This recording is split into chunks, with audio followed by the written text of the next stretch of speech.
Get ready. Up there. You want to visit talking. Yes, hello.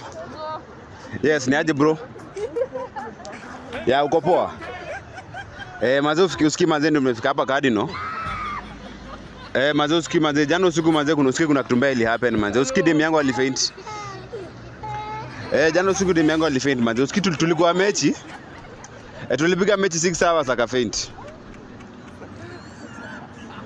Manze usikii sasa ndio tulikuwa unajua tuliingia kwa nyumba saa 3 usiku ndio tulikuwa tumetoka bash.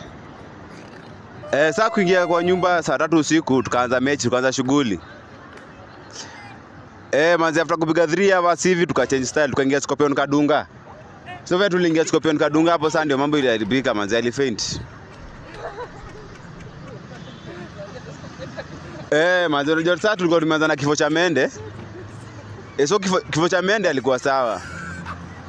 Alafu sasa tukaingia missionary. So missionary hapo alikuwa sawa kidogo. Unajua alikuwa ananiambia choke me daddy. There baby.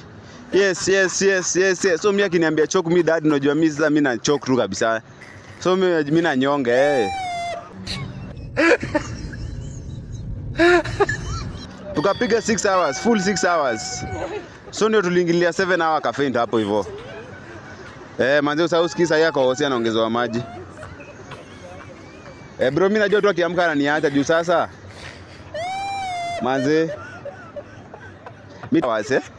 Lakini sasa unajua ndem namrudishia hours kidogo nampatia 6. Hizo mbili yote tu zikae tu.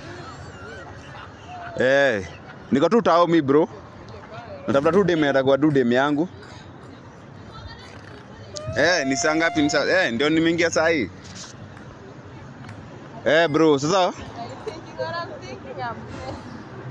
so mimi yote naendelea kutafuta tu demo kutao mimi hata waste mechi ya 6 hours. Mwenye Scorpion Kadunga haitamfanya nini, itatuma afa faint. So unajua mimi bro niko talented hiyo sector. Wacha naendelea tu kutafuta. Nikipata ni sawa bro.